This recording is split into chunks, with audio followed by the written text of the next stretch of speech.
Namaste, and a very warm welcome to each and every one of you present on this show today. We have been celebrating the Global Festival of Yoga, celebrating wellness for the last 15 days. Today is the 15th day, and we can't imagine how the 2 weeks have gone by so soon. So on this auspicious day of the Guru Purnima, we've had two wonderful sessions since morning, and now we have another excellent session coming up by Professor Subhash Kak. So I request Professor Subhash Kak to please come on screen. And I offer my salutations to you. Om Shri Guru Pyo Namaha. So there's a lot that can be said about Professor Subhash Kak, but there are two words that come to mind when I think of who he is and what he has achieved. And that is that he's a versatile genius. And Subhashji is a scholar and researcher par excellence. He is an ingenious scientist, a prolific writer, a wonderful and down to earth human being, very approachable despite all these high achievements of his. So, because there's lots to say about him, but I will try and keep it brief so that we can get to hear him more, we can give him more time to listen to him. So, a small formal note on him. Subhashi is a Regents Professor of Computer Science at Oklahoma State University in Stillwater. He was born in Srinagar in Kashmir, but was educated at the Indian Institute of Technology in Delhi. His current research is in the theories of neural networks and quantum information. He has also worked on archaeoastronomy, very exotic combinations of terms, and written on history of science and on art. He has made the surprising discovery that the ancient Indians knew that the sun and the moon are approximately 108 times their respective diameters from the earth. This knowledge was coded into temple architecture in the 108 poses of Indian classical dance and the 108 prayer beads of the japa mala. His work has been showcased in the popular media, including Discovery and History channels, PBS, Dutch, Public TV, Om, and in the documentary on music called Raga Unveiled. His writings on the philosophy of mind show how recursion plays a fundamental role in art, music, and aesthetics.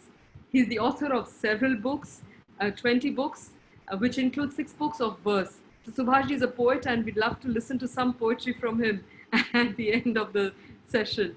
He's a distinguished Indian scholar. The distinguished Indian scholar Govinda Chandra Pandey compared his poetry to that of William Wordsworth. He coined the term quantum neural computing, which is a theory of consciousness that is partly classical and partly quantum. In his theory, neural networks do conscious and pre-conscious processing, whereas the virtual particles associated with the quantum dynamics of the brain are the ground for the unconscious. So we are here today to listen to another very fascinating topic of consciousness and the science of consciousness connected with the whole theme of yoga.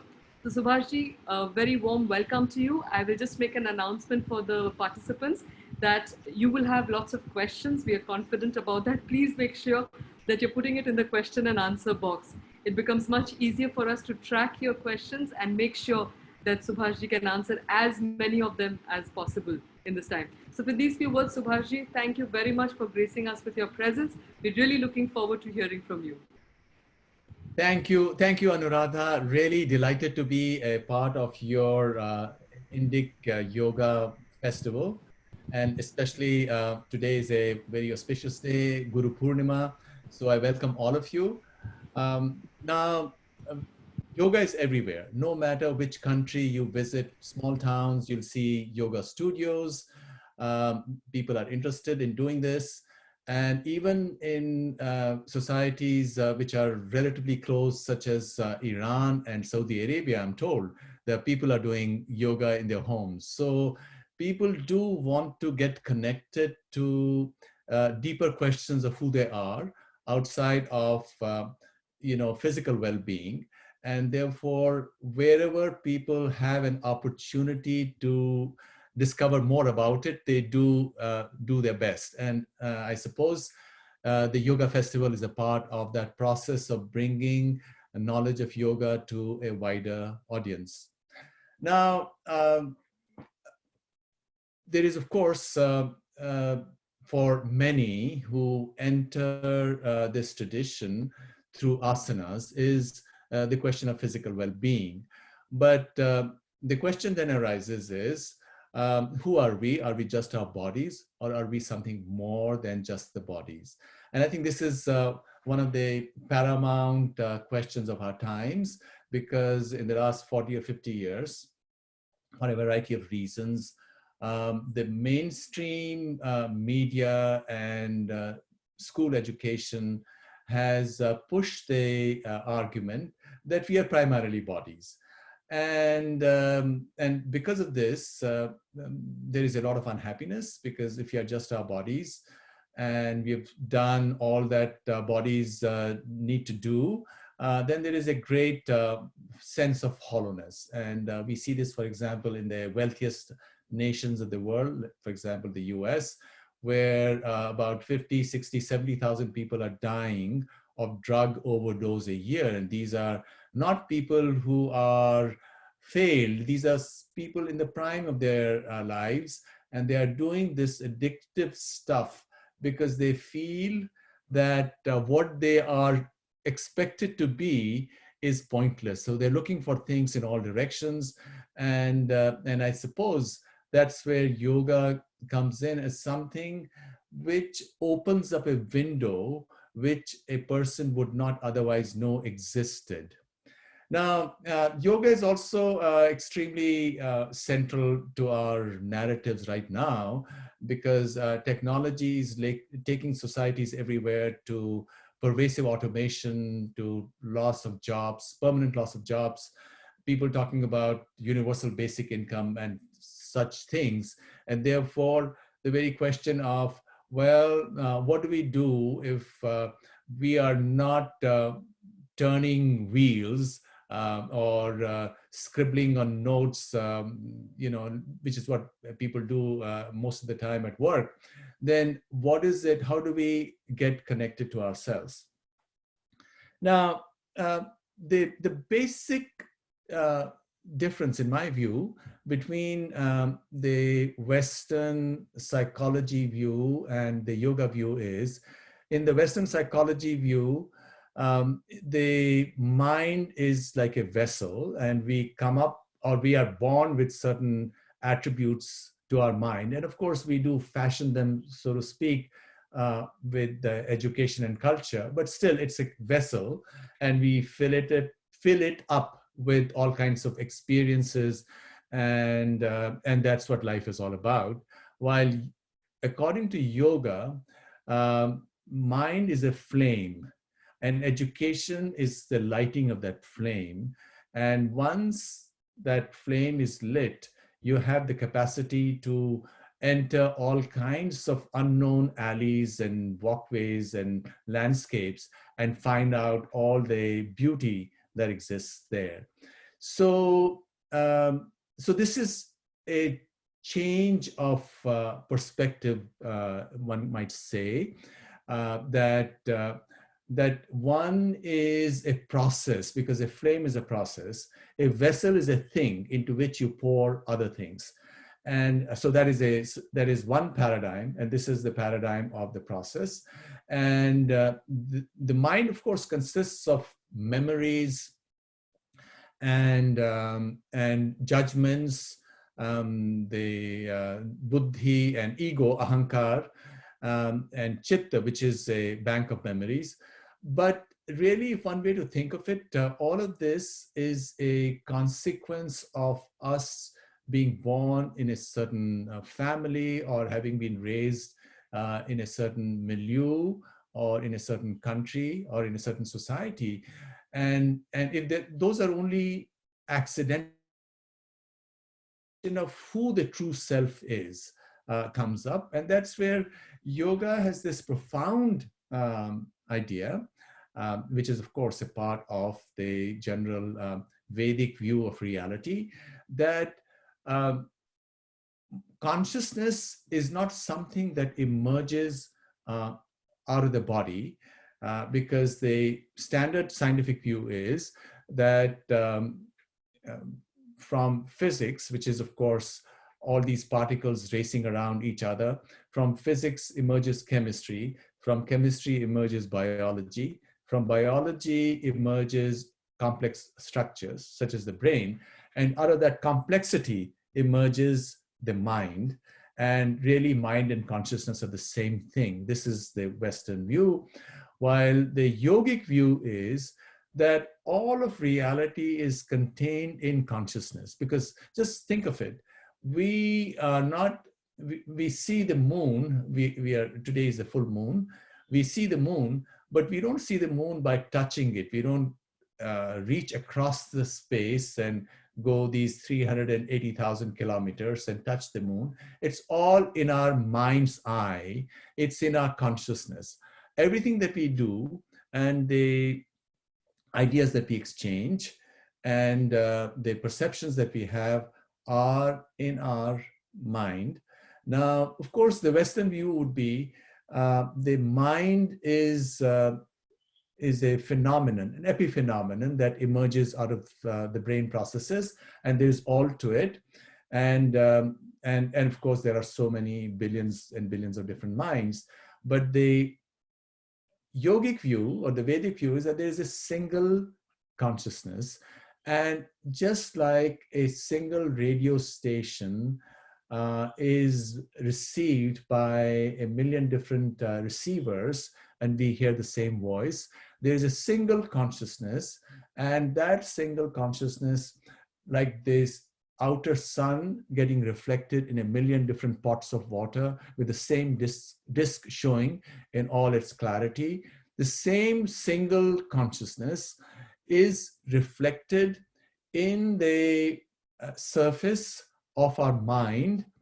And and depending upon the clarity of the surface, we are able to perceive reality either much more clearly or darkly.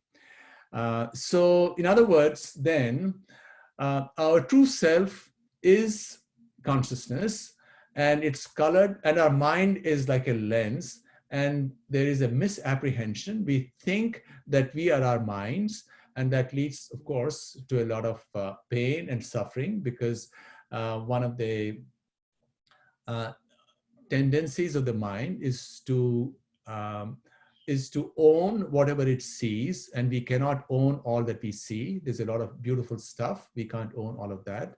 And because of that, there is a sense that we have not achieved what we want to.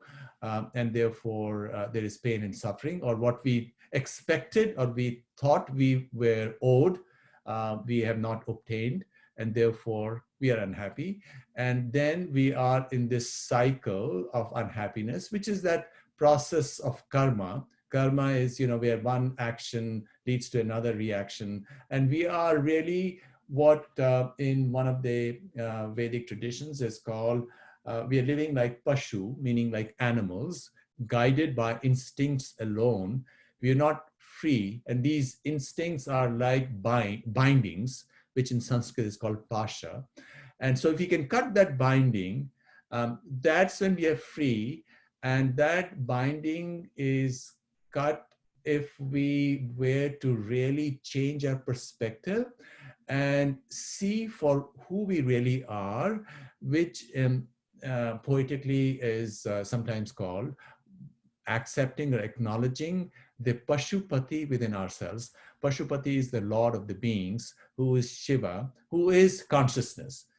One way to define consciousness, and there are many different terms, is as Shiva. So if we change our gaze, in fact, one of the traditions in Kashmir Shaivism, which is a tradition of consciousness, and this is part of the Vedic tradition, is to change one's gaze and recognize ourselves for who we are. It's called the Pratyabhijna tradition.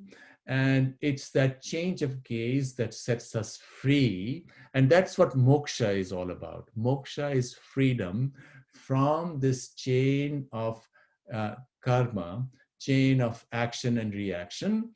And once we have access to our true self, once we recognize us for who we really are, then all kinds of amazing, extraordinary capacities we become aware of, and then we become creative. That's how creativity works. This also resolves one of those fundamental paradoxes of science, which is that if everything is governed by laws, then how can we ever be free, or how can we ever be creative? Now, we do know, and you can ask any creative person in any field, whether they're a scientist or an artist or creative in their social interactions, or a businessman, any creative person would tell you that the true fount of creativity is something spontaneous. It doesn't come outside of actual, counting of things. Counting of things is mechanical. And in fact, the Vedas, of course, speak of it as that there are two kinds of sciences, or two kinds of vidyas. One is apara, which are logical and linguistic. The other is para. Para is about the experiencing self, and the para is free of the constraints of space and time, and that's where all creativity emerges. And as we do know, in the last several hundred years, some of the greatest artists and scientists have been inspired by these ideas. And in fact, quantum mechanics, which is the deepest physical theory that there is, one of the two creators of quantum mechanics was this Vedantin Erwin Schrödinger, the Austrian physicist. And he always carried the Upanishads and the Bhagavad Gita with him. And he claimed that the fundamental intuition, which is at the heart of quantum mechanics, came to him from the Upanishadic Mahavakya, I am Atma Brahma, namely that this single object has the capacity to be a superposition of all possibilities. This is the fundamental intuition. But now let's go back to yoga, and two of the greatest classics of yoga are, of course, the Bhagavad Gita, where Krishna instructs Arjuna, and Arjuna is every man, and every man we are confronted with these crises of who we are, what our duties ought to be, what we should be doing. And Krishna tells him this image, which is of course from the Rig Veda itself, the image of two birds on the tree, and one of them is tasting the fruit, the other is just watching. So there are that each one of us is like the chariot, where our senses are like the horses, our mind is holding the reins, and the reins are buddhi or intelligence. But the mind is like a robot, if one may say so. It's not the real self. The real self is sitting next, who is Krishna himself. He's the witness, which is within each one of us. So the mind is a complex constructed out of our biological and psychological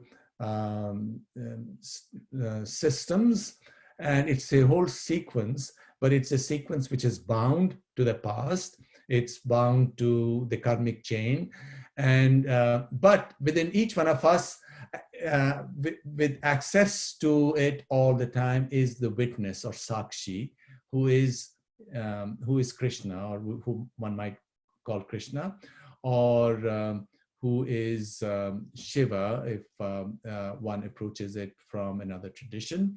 And once one sees the Shiva within, and that's what the ultimate purpose of yoga is, that union of the mind with the self.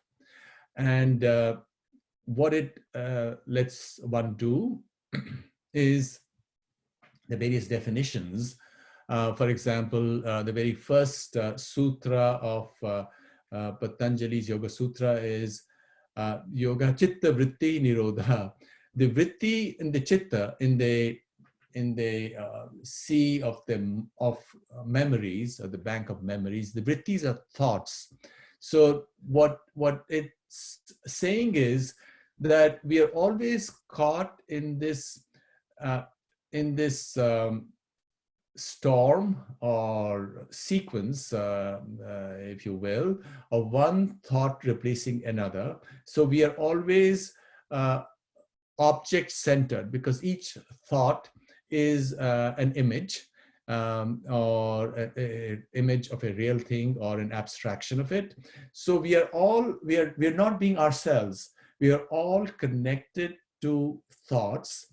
And if only these vrittis, these thoughts, are suppressed, through different sadhanas, through different practices, which is where practical yoga comes in, then you will be one with your true self. And this true self is, if you, depending upon your aesthetic temperament, you might see self as Krishna, or as the goddess, or as Shiva. Um, or in Kashmir Shaivism, there are three different kinds of sadhanas. And the first is Shambhavopaya, or the way of Shiva himself, that from consciousness itself, you want to merge with your mind, your consciousness infuses your mind. Or Shaktopaya, which is where the binding, the connection between the self and the body is one that as a process is one which unfolds itself. And ultimately that is the most powerful way, because um, because it's through the very structure of the mind uh, that, although we do, I did say in the beginning that the mind is a problem, because um, we tend to identify ourselves with our ordinary experiences, and those experiences bring us suffering. And in that sequence of sufferings, on the process of sufferings, we lose sight of the larger picture. And therefore, through this process, we, like Pashu, we live our biological lives, but are unable to find that deeper happiness and deeper fulfillment that is every person's birthright. Just as it's every bird's birthright to be able to fly and soar in the sky. And if you were to cage a bird uh, for all its life, you can very easily, if you have had a caged bird, for example, you would know how unhappy that bird would be, because it's the bird's instinct to fly. The instinct that each human being possesses is to fly, soar in the mind's sky, where one is totally free, because it's that sky where the pind, which is our body, with pinda meaning the cell, and Brahmand, which is the whole universe, come together in this mysterious, magical, counterintuitive way. And it's that which makes it even possible for us to comprehend the universe. So for it to come together, where this sambandha between the pinda and the Brahmanda is expressed through Shakti and through the goddess, is the other way. And finally, in the Kashmir Shaivism, the third path is called Anava Upaya, or the Upaya, or the method, the way of the anu, of the atom, of the cell, of each of our conditioned minds, that through effort you can raise your mind by opening up various rooms to the castle of your mind, and and turning the gaze inwards. uh, you can open up the very structure. And these are different ways, yogic sadhanas, and amongst this is also including tantra. So you can do it this way as well. So there's so many different ways to do it. Now, there is, of course, um, the this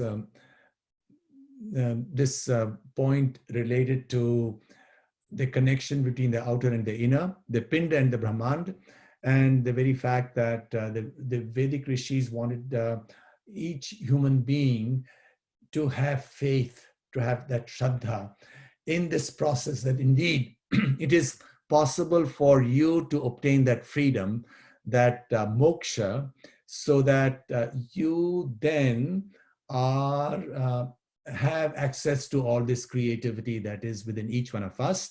Now, this yoga is a process of churning where, of course, the asanas are a way of physical well-being, but physical well-being is only the ground of mental and emotional and intellectual well-being. And as everybody knows, um, um, the mental unhappiness can be even much worse and painful than physical unhappiness or physical ill-being. And therefore, there is this whole sequence. And the rishis wanted to say, yes, look, there is a mapping between the inner and the outer. And Anu mentioned in the beginning, this recognition by the rishis of how the sun and the moon are each 108 times their respective diameter from the earth. And in fact, the sun diameter is also approximately 108 times the diameter of the earth. These are amazing coincidences. But uh, apart from the number, the very process of this yogic sadhana is in one of the ways, in chanting, for example, is to take 108 names of the goddess or 108 names of the god.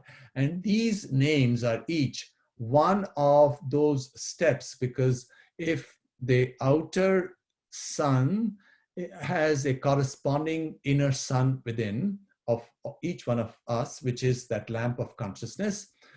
The sadhana is to, like Icarus, fly from the earth, which is your body, through the various processes or the pranas, which is what part of the yogic practice is pranayama, which is the practice of the various processes within, to go to the inner sun. And you do it by chanting 108 names, which is, or you have the prayer beads or the japa mala. So you're making a symbolic journey from earth to the inner sun. And it's through that symbolic journey you're bridging, you are doing that union. And in fact, the very body is seen as a sacred space, because the entire body, if you take these 108 steps and you join them together, you'll have 107 weak spots. If you have two discs, you put them together, you have one joining point. If you have 108 discs, you put them together, you would have 107 meeting points. And in Ayurveda, there are 107 marmas in the body, or spots where one is particularly vulnerable, and which are also the doorways to well-being. So this is, of course, the yoga part. And now I want to talk about the scientific part. Now, in the yoga part, what we ultimately discover is that we are not things, we are light, and we are light and sound. And so the idea is to bring the light back on one of us, on ourselves, to recognize oneself, so to speak, in the mirror, the bimba and pratibimba, the mapping, the object and its reflection. So there are many practices which help you do that, which help you change the perspective, so that in a flash, so to speak, sometimes because you try very hard and you're not able to turn that gaze, and then suddenly, if you really let go, it's like, if you really let go, you jump into the water, you're very fearful, you don't know how you could swim and you're going to drown.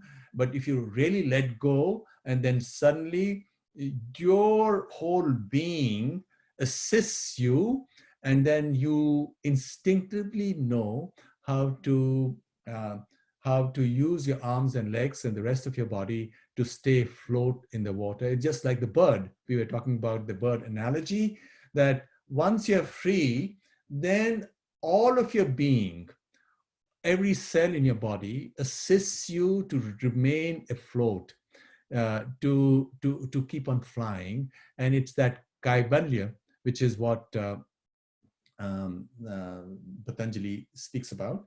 Now, the Bhagavad Gita also says, yoga karmasu kaushalam, because it also gives you skillfulness in all actions.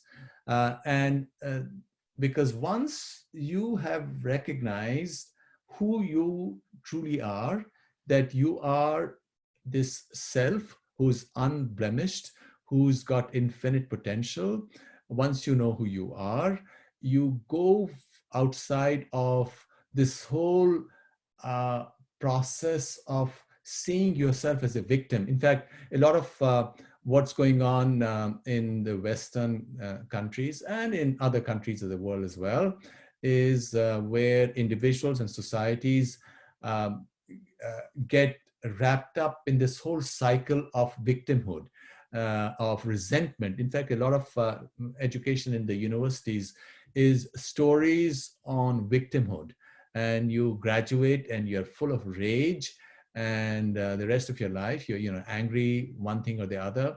Rather than set you free, it imprisons you further and further. So education itself has become a big problem. And what the coronavirus crisis and the technology crisis, the fact that automation will change the way everything is done, including education, will ultimately lead to societies all over the world jettisoning a lot of what is considered education, because it's really not proper education. These are stories, fine, but ultimately you can either live in the past, in the cycle of resentments, or see each one of us see themselves as these resplendent, magical, golden beings with infinite potential for the future. So you can either live in the past, which is where a lot of unhappiness right now in the Western world, and perhaps in the rest of the world also comes from, because the rest of the world, including India and China, are copying the Western world. Hollywood reigns. America's soft power is extremely overpowering. And I think what's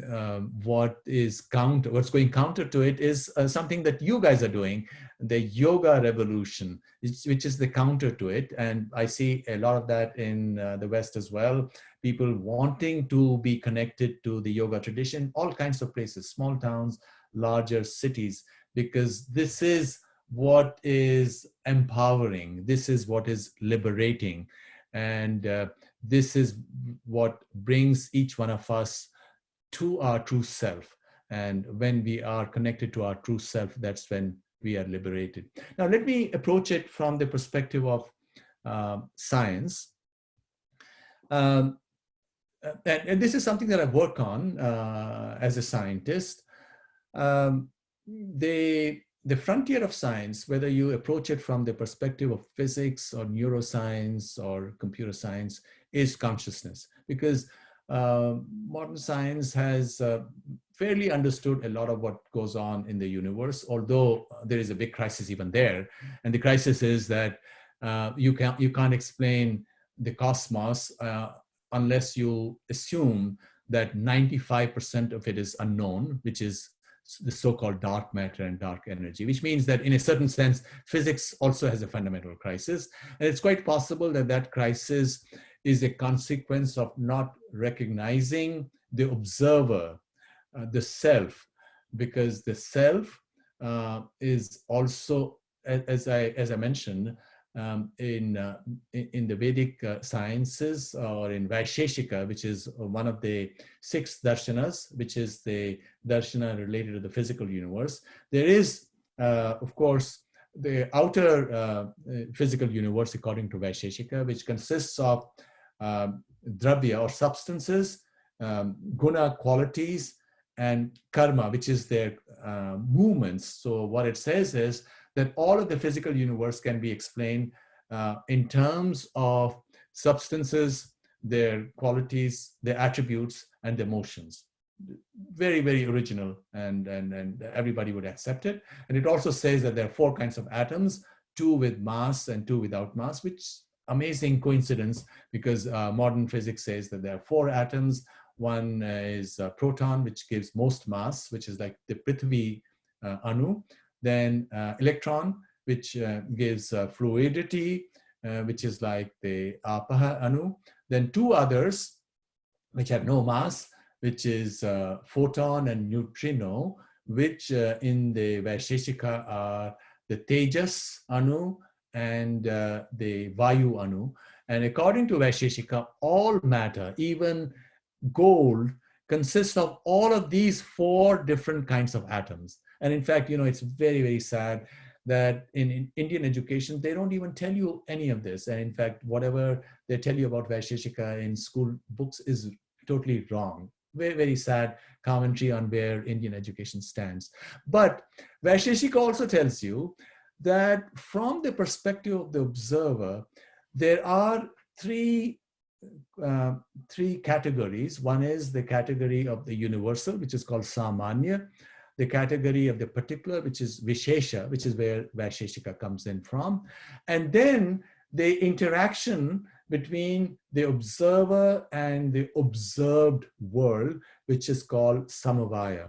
And maybe this is where modern physics may have the next opening, just as Schrodinger saw the Mahavakya from Upanishads, I am Atma Brahma, as that intuitive leap which helped him go to the next step in quantum mechanics, which was to completely change the world in the last 100 years, or 90 years. He did this in the 1920s. So likewise, it's quite possible that this crisis of physics itself may benefit from going back to Vaisheshika, and maybe people in India would wake up and say, hey, let's find out what it is. People don't quite know that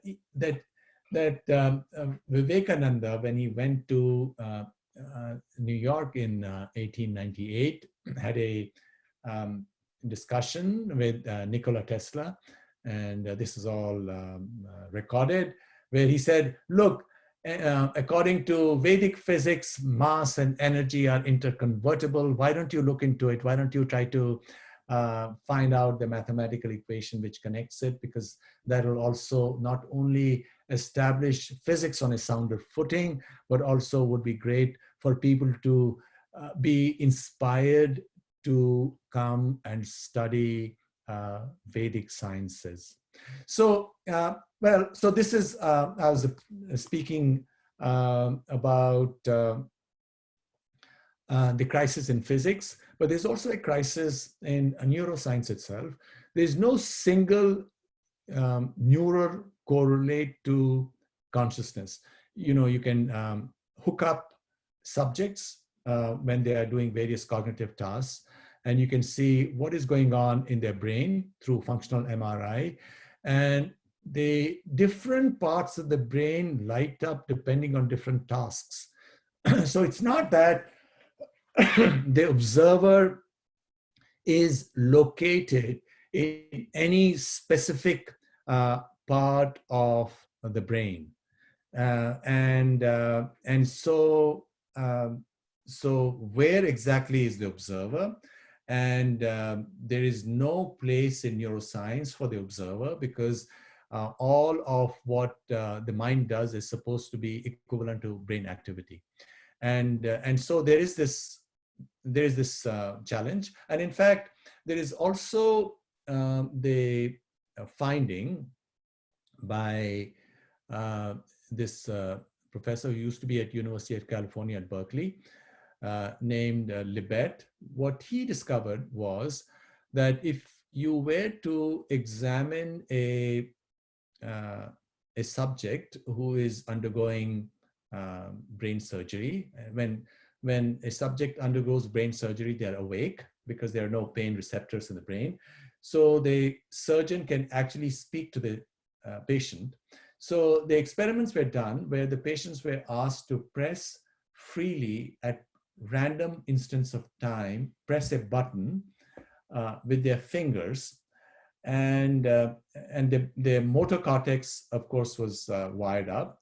And so they discovered when the subject thought he was making free choices, a few hundred milliseconds prior to that, because you can discount for the time electrical impulses would take to go from the brain centers to the fingertip. You subtract that time because you know the speed of electrical impulses in the nervous system. But what they found was that a few hundred milliseconds prior to that, electrical activity was already building up in the corresponding centers of the brain, because the whole physical body is mirrored in the motor cortex. And therefore, what one thinks is free will is prefigured in the unconscious processes in the brain, and therefore perhaps there is no free will. And in a certain sense, that is indeed true. There's no free will because everything is a karmic chain, which is what yoga tells us.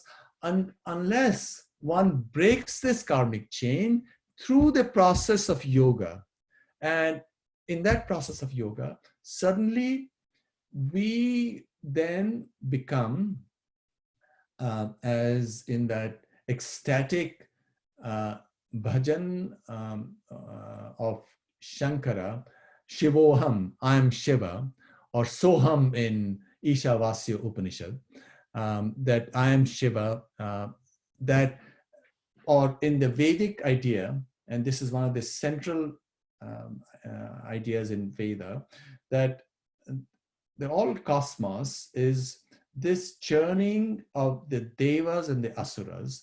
The asuras represent materiality, physical processes, and devas are consciousness or cognitive centers within us. So there are centers which make us believe that we are nothing but the body, and there are cognitive centers which represent freedom. So there's got to be churning, just as in the outer cosmos, the physical universe evolves and emerges out of this processes between consciousness and the Mahabhutas, as you see in Vaisheshika or in Vedanta.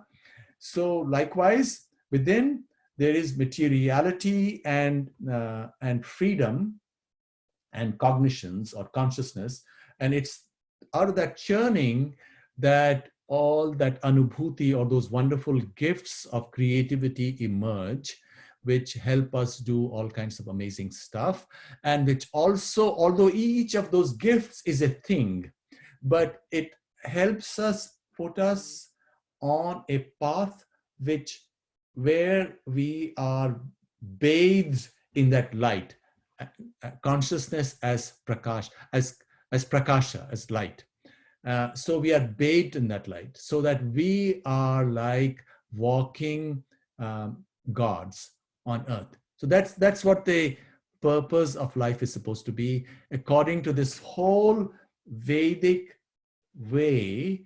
And it appears that that's the only way we can also understand modern science, because you cannot understand modern science, you cannot understand consciousness either through neuroscience or through computer science, because here the question is, why is the brain machine conscious while the silicon machine is not conscious? And in fact, I was part of a very high-powered group in the US consisting of physicists and computer scientists and neuroscientists and some philosophers and some decision makers, where the question was, will machines ever be conscious? In fact, this is a enduring question of our times, because if machines become conscious, then they won't have any need for human beings. There'll be end of humanity as we know it. Now, according to the machine paradigm of this reality, which is what a lot of people believe in. If you believe only in physical science without truly understanding it, if you look at science not without more as equations and things of that, or if you believe in life as bodies, and then at the end of it, bodies in some other plane, uh, then this is all there is to it. But uh, that doesn't explain freedom. That doesn't explain this mystery of reality.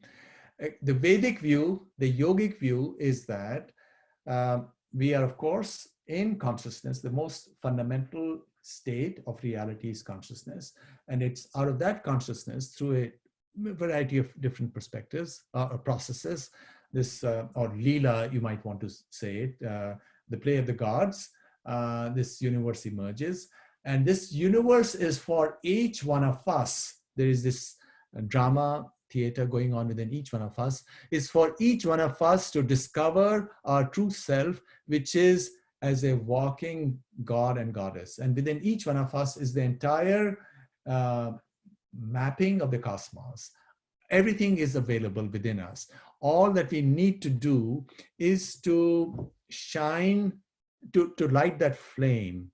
And therefore, the asanas of yoga are a process, a step. But before that step, you do need the yamas and the niyamas, the ethical and moral preparation. Why? Because if you don't have that moral preparation, this is the most important point, and we could spend much more time on it.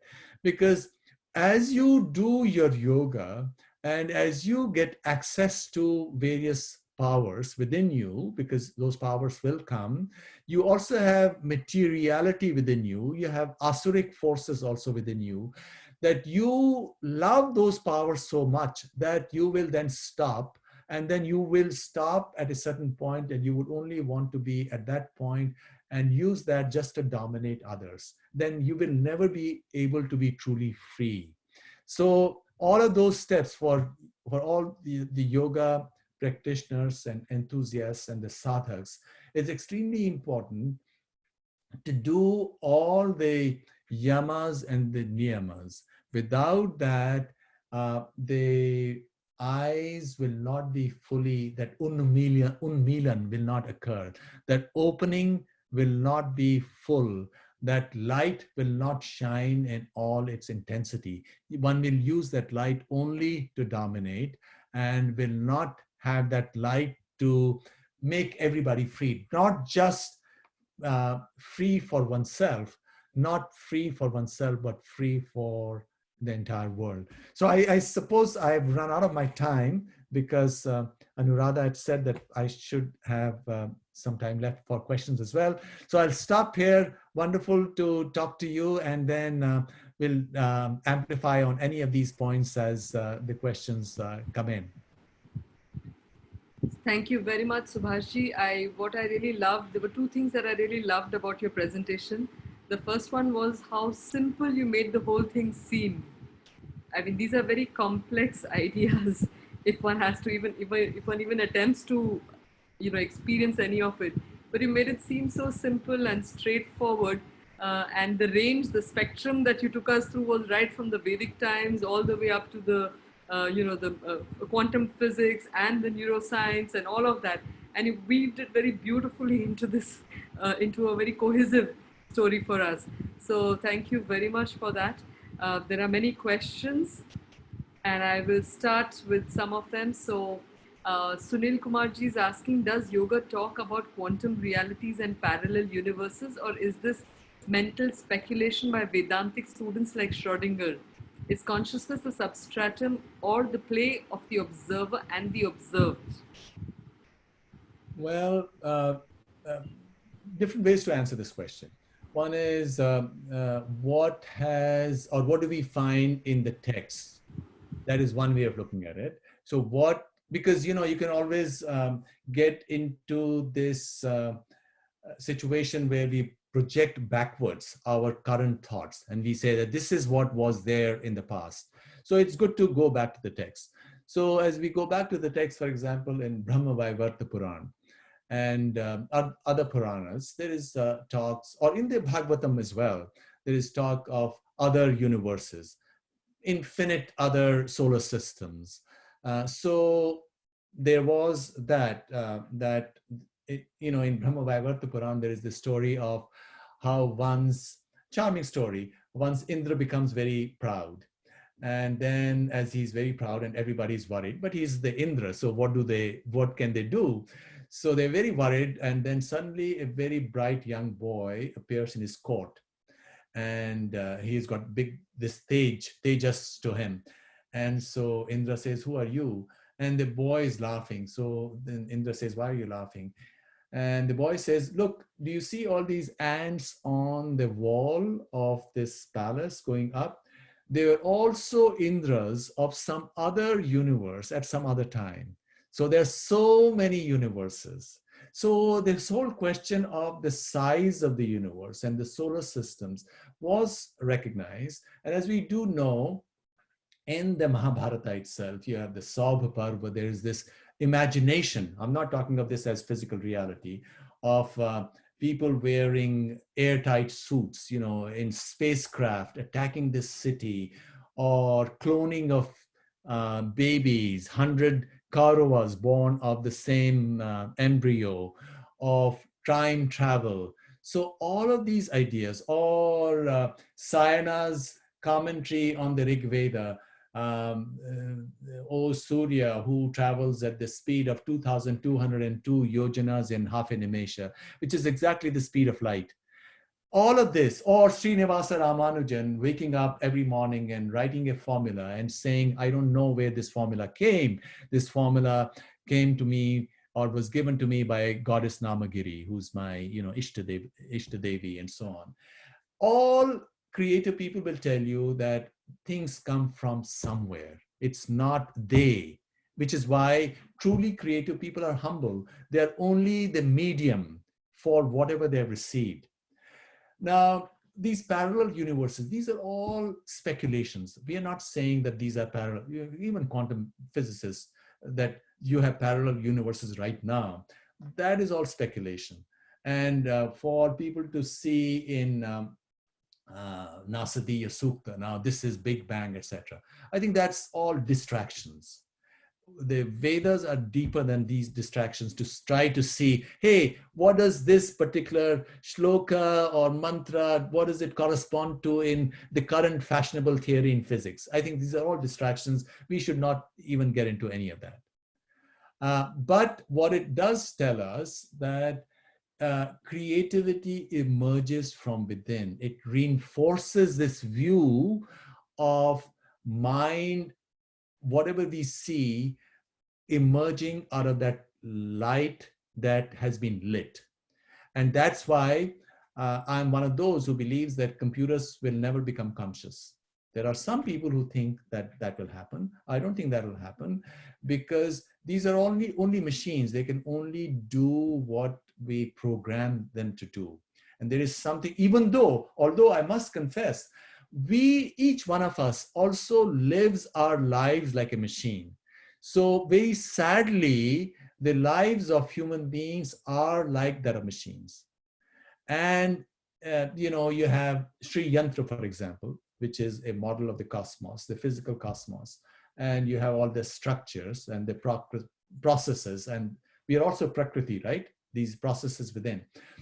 But Shiva within is an infinitesimal dot right in the heart of Sri Yantra. So consciousness is this paradoxical thing. You cannot reach it because it's not a thing. You can only speak of it indirectly. So Shiva is within us. We are Shiva, but we cannot speak of it. We can only speak of things that are outside of us. It's very subtle. What you're quite right. What we are talking of is extremely subtle. It can take hours and days to go deeper and deeper, to unpeel the various layers of this onion, so to speak. And that is the challenge of yoga.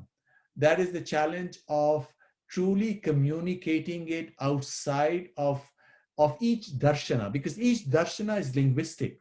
But each darshana, as Narada tells Yudhishthira in Bhagavad Puran, ultimately all learning is to go to that paradox or paroksha, beyond which lies the true insight. So what happens to most people is that they get so fond of their darshana or their whatever they have received, the sanskaras, the training, that training and that love for their training becomes a trap. That ultimately you have to break free, like you have to truly inspire yourself and, like Hanuman, learn that capacity to fly when you're not bound to any of those threads, so to speak, which hold you onto the ground. I think each one of this can lead into a whole lecture by itself, and we would sit here engrossed listening to you as well. But I think, in the interest of time, I'll take up another question. There was a related question by Pooja ji who said that in this world of artificial intelligence and advanced data sciences, do you think we've forgotten being conscious? And what is your message for the youngsters in this technical and technology world? Uh, a very good friend of mine, his son went to one of the top schools in the US and then joined a startup firm. And he was there for a few years. And then one day he says, what am I doing? All this is totally fake. A lot of what is going on in technology is fake. A lot of what is going on in social media and whatever else, entertainment is all fake. Fake in the sense, after you've seen the greatest plays and the stories, there are only a certain number of stories. You can always write a program to create some other story in a new situation. But this is not reality. And Pooja ji is absolutely right. The challenge is how to take kids for whom this life adventure lies in front of them, take them from this play with these toys, Instagram, or you're exchanging pictures. You can spend the entire lifetime exchanging pictures. But what is that life? What is the meaning of it all? I think all of this technology is also making these questions more urgent for each one. What am I doing? Because you could be spending your entire lifetime Facebooking and Instagramming, right? It's like, of course, let's not be too hard on this generation. Maybe 2 generations ago, people were reading romances all their lives. You're reading one romance, one Enid Blyton, or when you're younger, or I don't know who were the authors of these romances.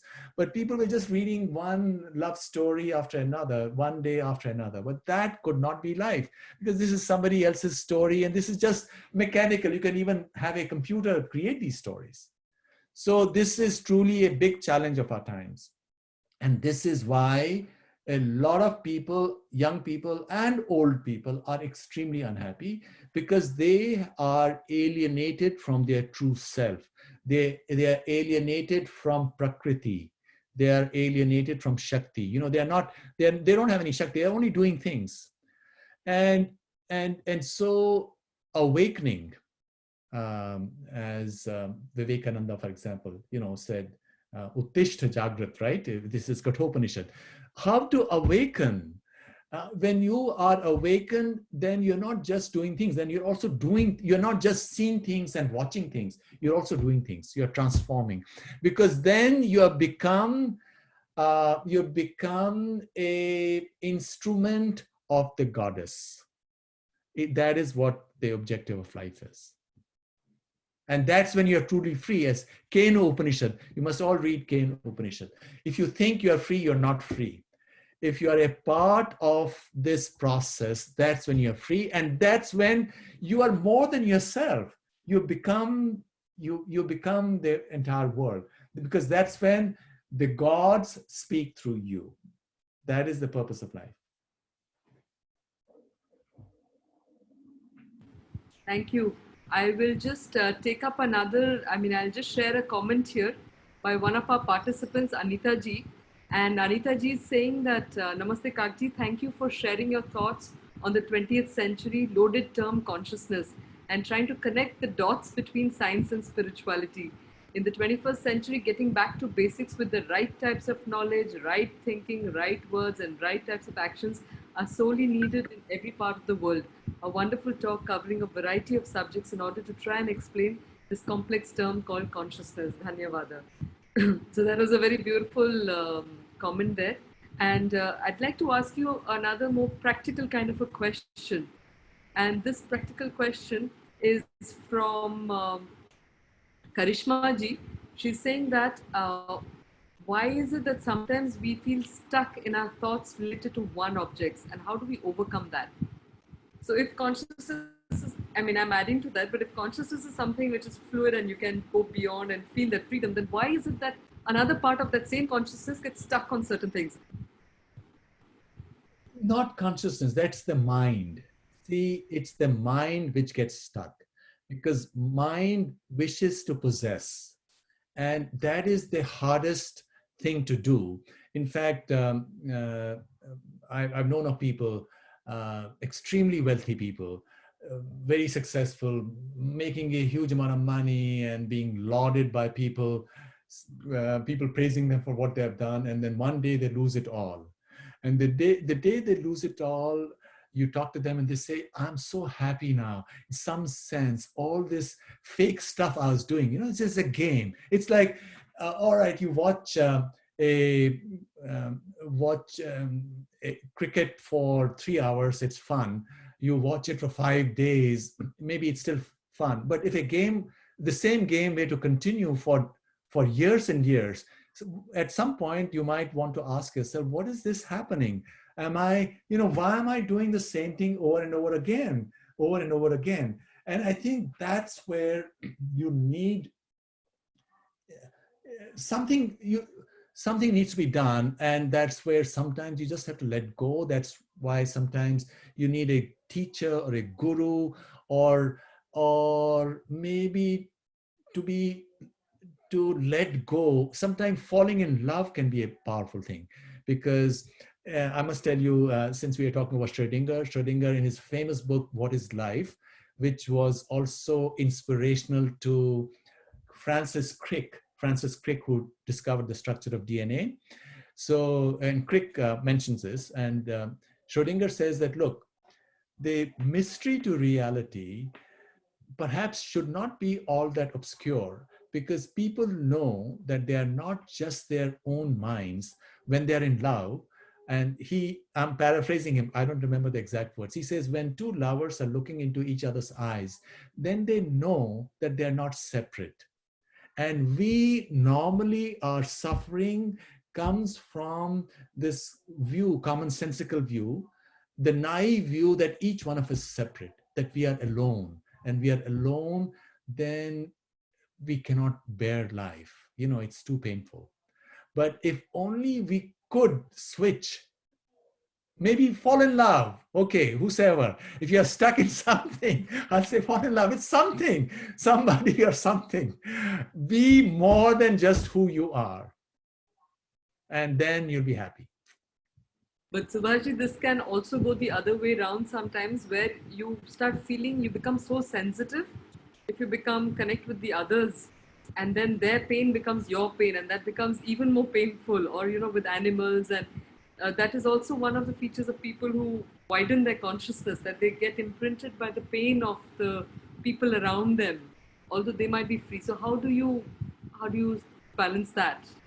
Well, that is where there is also that distance, that detachment. Detachment, Krishna talks about detachment, right? But love is the obverse side of detachment. You are detached. Since you're detached, then you can love everybody. You see that? So it sort of flows like a river.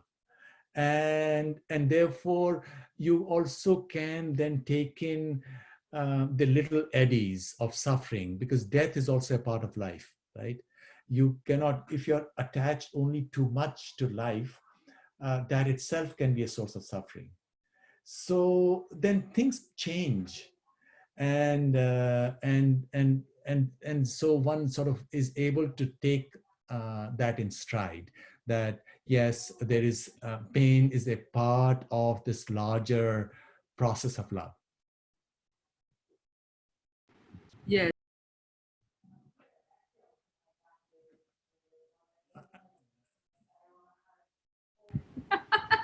Sorry. So I will just take up another a few questions. We've crossed time, but there are just so many fascinating questions here.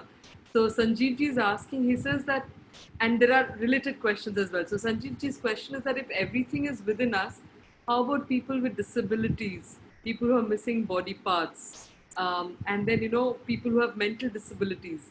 And a sort of related question to that is this whole notion of karma. You've inherited certain things, so how can you say you have free will? How does that fit in?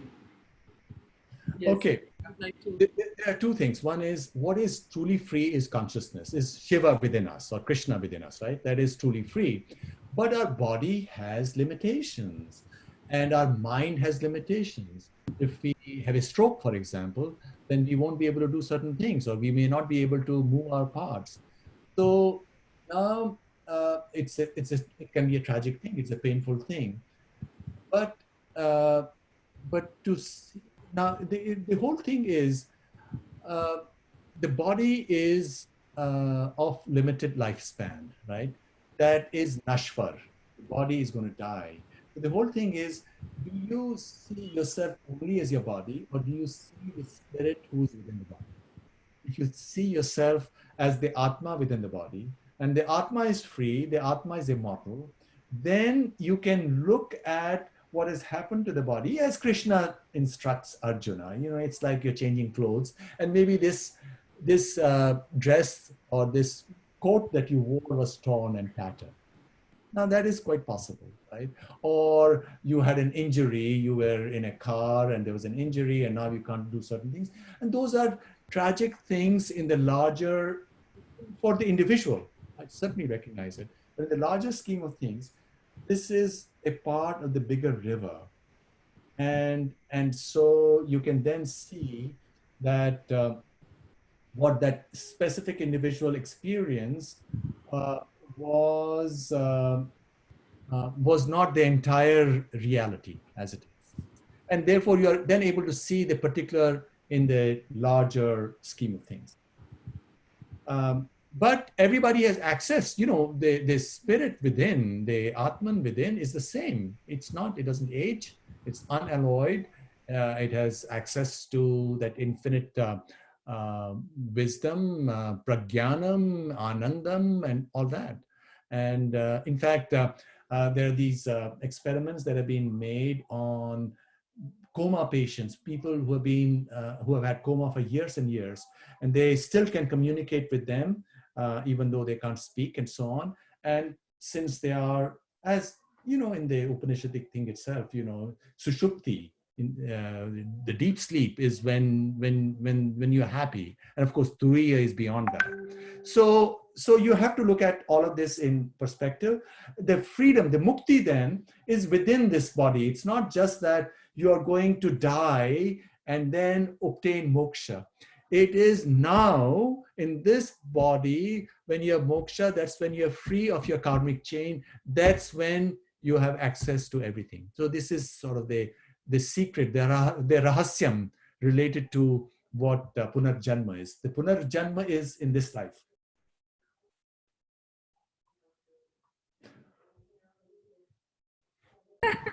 It's very interesting because you've sort of anticipated and half answered questions that were there about Punarjanma, how can you access it, what is the relationship with consciousness, etc.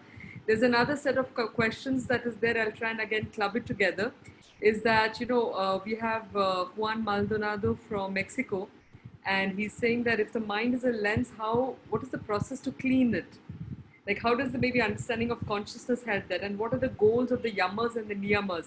And I will just link it to another question from a friend from Switzerland, Carol Dalma, who will be actually speaking tomorrow. She'll do a practice for us tomorrow. So she's saying that, can you make it a little more clear about the mind as a vessel and the mind as a flame? And she's saying that the English is not so clear. So how did you make that kind of a relationship? The mind as a lens. right? Mind is a lens, flame, lens, you know, I'm mixing metaphors, so to speak. Mind is a lens. So how do you clean it, right? Because in Yoga Sutra and other texts, there are different things that can happen to the lens. One is mala, which means impurity. The other is vikshepa, which means it's distracted. There's turbulence. It goes from one state to another. So you're not able to focus. The third is avaran. So there is a total covering. And so there's covering, you don't even know what lies beyond. So practices are required in order to cleanse this lens. So that's one, you know. So first of all, what you have to do is learn how to see clearly. But seeing clearly is connected in part to the very nature of this lens. Because ultimately, you know, the secret is, the real deepest secret is that the lens must itself dissolve away. See, right now, in the beginning, the lens has a certain structure, and that structure emerges from our biological inheritance, our inherited temperament. We are each baby, as we know, has a different temperament. So we have a certain temperament. And then sometimes we can just give up and say, hey, this is all we can do. This is an angry baby. This is going to be an angry individual. Or you're in middle school, the counselor is going to tell you that, look, you can't do math or you can't do this. So please be content just to do such and such stuff.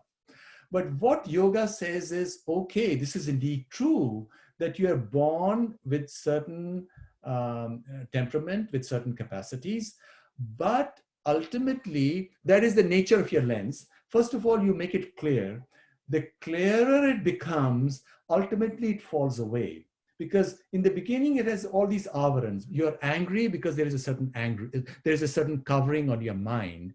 And therefore, you don't see things clearly. And therefore, you're angry. You're angry that your mother is not nice to you, or your dad is not nice to your friend, your brother, everybody. You know, you're angry at one thing or the other, or that here, I'm so smart. Why don't people recognize that I'm so smart, right? So you're angry.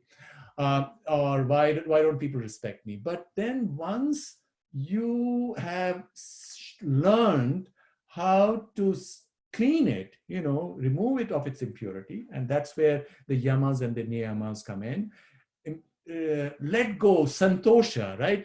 You say, okay, I'm going to approach the world from the perspective of contentment. I'm not fighting it.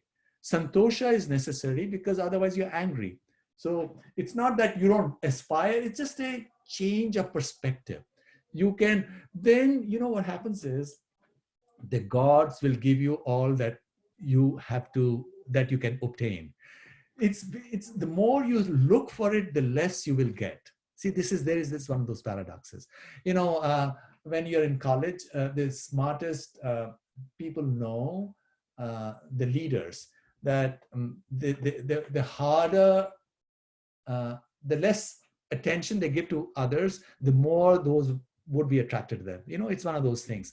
So you clear the lens, and as the lens clears, then the flame shines through, and then ultimately the lens goes away, and you are only the flame, and the flame is the Ishvara within you, is the Shiva within you. You are still, but you still have the body, you still have the brain. So there is this dance that goes on. There is the dance of Shiva, you know, and therefore that dance goes on perpetually. It's not that, because if there was only consciousness, then this embodied world will not exist. But the embodied world is a reality. So then there's this dance. So you are sthit prajna, for example, you know, you have total clarity. People don't even know that you have clarity, but you walk with that smile on your face because you see this beautiful drama that there is all around you. I have the very tricky job of asking you questions, because with every question I ask, there are a few new ones that come up. So, anyway, so there is also a sense of, maybe we'll take another one or two questions, but there is a sense of frustration also with this whole thing, because on one side it sounds so simple, but then how can you become walking gods on earth? No, how is that so easily? And why is it that if it is such an important knowledge, it is not taught? So this question was by Partha Sarathi ji, and we have another question by, we have this other question, I'll tell you, by Rajesh ji, who's saying that If this is such important knowledge, then why is it not taught to our students in school? You know, one of the most tragic things that has happened in India in the last 50, 70 years is that we are giving all the wrong stuff to the kids. We are treating them like those vessels, you know, just data, stuff, cram this information, that information. I think if India is still a Vishwaguru, which I believe it is, because there is this huge ancient tradition of deep spiritual knowledge, it exists because of our grandmothers. They have it, they've sensed it. It's our grandmothers who have taken it forward to the next generations. So, what generally happens is we go to school and college and all this wrong stuff, and then later on we go back and then we talk at our home, or in Punjab people lie down on those chapais and at night, and they're just chatting, or wherever, all over India it's the same. In those connections, that's where it still lives. And I think one of the big challenges, and this is something that each one of us should strive to do, is how to make it more easily available. And probably technology is helping us. See, just imagine 20 or 40 years ago, we didn't have all of this technology for people to speak to each other. But now it does exist. And young people are very sensitive. Not just young, everybody is very sensitive. But what happens is when you've been rebuffed again and again, then you build walls again around you. You build walls around your mind just to protect, those avarans, coverings, and that covering makes it darker and darker. So, but everybody strives for that spark of light, and that light exists all around us. And there are, of course, these great teachers also. um, Gurus, and Guru Purnima is the day when we should, of course, pay homage to them. Veda Vyasa, who put all the Vedas together, and the whole great succession of great teachers we have had, and ordinary people also have this wisdom. If we only recognize it in each one of them, we should perhaps take charge. We can't just wait for the government to change things. This is one of the things that I find most frustrating, that in India, we always say, hey, why doesn't the government change it? Well, maybe they should, but we should take charge and we should do whatever it takes, because this is all true. If it's true, everybody should have access to it. It doesn't belong to any single individual.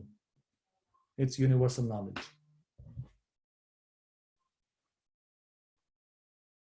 There are very important questions, and I feel bad to let any of them go. But what can I request you, that these questions that are there, some of them are technical questions, science related questions. Can we send them to you, and could you, if you have the time to answer them, would it be possible for you to maybe put your thoughts on some of them? And Sure, also, sure, of course, I'll be glad to. yes, because there are some really wonderful questions. It's just that time is short, and we would unfortunately have to announce the next day's programs.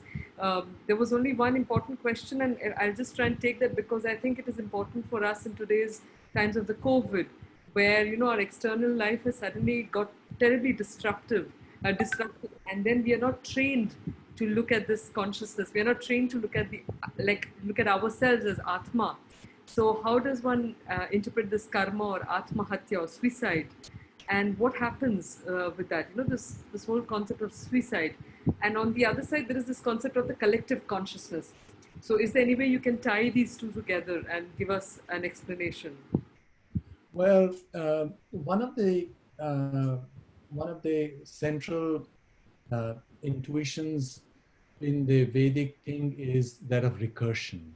Things happen in a recursive way. What's true, of course, I already mentioned Pinda and Brahmanda, but there are also other bodies, collectives as well. So there could be an entire society thinking in a particular way. And so the challenge is, how do you make that society change its gaze? And so it's really not so easy. I agree with people who are very frustrated that it's not we're not talking about any ideology. It's nothing to do with politics. It's all about freedom. It's all about freedom, which everybody should have the right to have. And it's about inclusiveness. It's about creativity. It's about compassion. These are all wonderful things because this is that path. And it's that path which makes all of this accessible to every human being.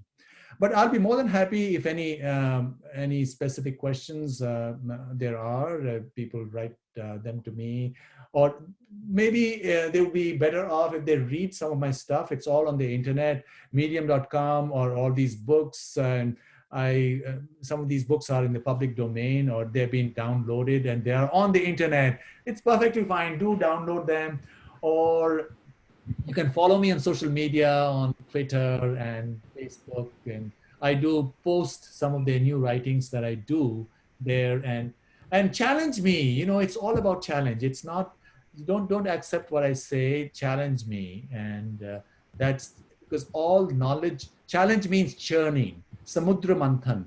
Without manthan, nothing can emerge. If you only accept what somebody else has told you, then you don't have it. You don't get it. You must challenge. On Guru Purnima day, although you're told to accept everything, I'm giving you a counter advice. Challenge your Guru, and I'm sure your Guru would like it. I think that's a very beautiful note to stop here. I mean, just to put a pause button, because stop is very hard to stop this flow that you have started for all of us. So I would just like to maybe announce the next day's events, and then I'll come back to you, and I will request you for a small poem if you could share it with us. That would be wonderful if you have something ready. So, Srinivasji, could I please request you to share the poster with us?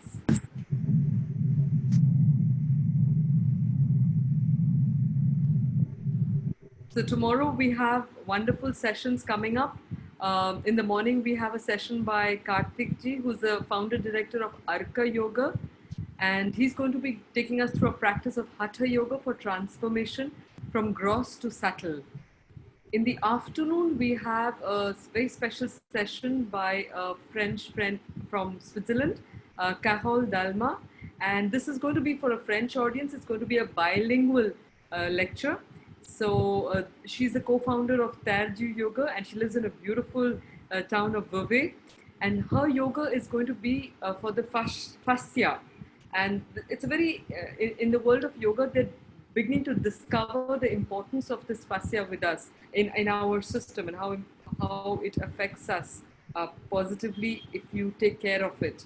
So I would just like to mention that she has requested you, if possible, to have something called the Pico ball, Picot. So look it up if you can get a Pico ball or a small tennis ball or something like that, which she would like us to have as a prop for the session. So please see if you can get something like that. And like I said, the French friends, please log in, please share this with your friends so that you can also directly enjoy the sharing of Carole. And in the evening, we have another very special talk by Naveen K. Vishweshwaraya ji, who's a medical director of Yoga Kshema chain of clinics for stress, pain, lifestyle, nutrition. He's going to be talking on generic yoga therapy beyond the gurus and styles. So Naveenji himself is a very good scholar and a researcher, and a very thorough researcher. So there's a lot that we can learn by listening to him. So please make sure that you're tuning in. And as we've been saying that, let this flow that has started from yesterday, I mean from the last 15 days from the International Day of Yoga, please make sure that you're sharing it with others, get them to join, get them to increase their own light within them. And maybe if we can light another candle, there will be many more walking gods on earth. What do you say, Subhash? Absolutely. So with this, I'd like to request Subhashi to read a poem for us, please. Okay, I was in a Zoom session yesterday, and this speaker suddenly read a poem, and I was about on memories, and I didn't know whose poem it was. And at the end of it, he said, "Well, this is actually yours." I was quite surprised myself. This is from a book which I wrote in the 90s. And the poem is called Records of Our Lives. And it's about, in a certain sense, it brings the whole question of who we are to the surface. So, what do we do with our memories? Do we trust them completely, or do we make recordings of each moment we live and keep a diary for all thoughts? Then we can audit each recall, and if we should forget, we can go back to the books and relive our days moment by moment, refresh any period of choosing. But what if someone should steal my memories and take my past for his own? Will the thief become my twin, or can I sue him for faking his past? But what if he believes his new memories completely? And how can I be certain that my recordings are accurate and not transposed with some other? How shall we find the truth, or does it matter whose memories these are anyway? What if our memories were true and then we suppressed moments of youthful indiscretions? How do we know that what the others say about us is false? Maybe we broke the law several times, so is it best to own up and confess? Can memories return in dreams or be dredged up by clever psychologists? And finally, are we responsible for our memories? Should they be all nice and clean? Can we borrow or buy good ones? And if memories don't matter, then how do we define ourselves? How is our responsibility measured? If our memories are forced by those around us, how much of credit is theirs? Where is our freedom? Thank you. Thank you. That was very thought provoking, and I'm sure that this talk will be part of the unforgettable memories for many of our participants here today. And it is very interesting that in the Sri Aurobindonian philosophy where I grew up, Mother and Sri Aurobindo, when they talk of the evolution of species and they talk of the supramental being, they say one of the characteristic features of the supramental being that will live in the rhythm, in the consciousness of the rhythm, which is the consciousness of the right moment, is that it'll be a being that will not require memory because it will live always in the present moment and know intrinsically what is the best thing to do. So I think that's a wonderful message here. And friends, it's one understands why Subhashji. There's one detail I forgot to mention to you, but there is hope for us as a country in India because Subhashji is the member of the of the Prime Minister's Science and Technology and Innovation Advisory Committee Council. So, and he is also, as you can very rightly understand, why he has also been conferred the Padma Shri, which is the fourth highest civilian award of the country. So, just a few details there, and we are deeply appreciative and grateful that you have accepted to do this for us. Just one thing people are asking you, is there an email address or something that they can reach you? Do they just need to type your name and they will get it all? In which case it's very easy. Or do you My want to email give them address is something? subhashkak@gmail.com. Subhash Kak, just the way your name is. I'll just type it out there for everybody's benefit. Subhash Kak at gmail.com. Yes, Subhash Kak. Wonderful. And they can, of course, also connect through social media because through Twitter or Facebook, you can use the Messenger or Twitter mail. Yes. No, the appreciations are pouring in. So again, thank you very much. I just wanted to end that it's very interesting because you spoke of consciousness and collective consciousness, how we are discovering a kind of a continuation, connecting all the sessions, even though the speakers have not necessarily attended the previous ones. So in the morning we had Dr. Ramchandra Bhatt, Acharya from the Veda Vijnana Gurukula, and there was this concept of the Paravidya, Aparavidya. And that's the thread that you picked up now in the evening. Last evening, we had a talk by Stephen Parker ji, who spoke on, the whole thing of how to be an advanced beginner. But he's a disciple of Swami Rama, and we learned that you've been a close associate of Swami Rama's. So it's very interesting to see how the world brings like-minded people together. And we have this wonderful family that's joining us. If you have missed any sessions, please make sure that you're looking them up again on the indicayoga.com or on Indica Yoga Facebook page, Indica Yoga YouTube channel. So all these lectures will be available for you, and they will be part of the very happy memories of this global festival of yoga celebrating wellness. So I think with these words, Subhashi, do you have a last message that you would like to leave our audience with? Thank you very much. Really enjoyed being a part of it. All wisdom emerges out of conversation. Satsang. This was a wonderful satsang. Thank you very much. So thank you very much. Look forward to seeing you all tomorrow and the last 2 weeks that are there for this celebration. Please stay there and be happy and try and become like walking gods on earth. Thank you for that.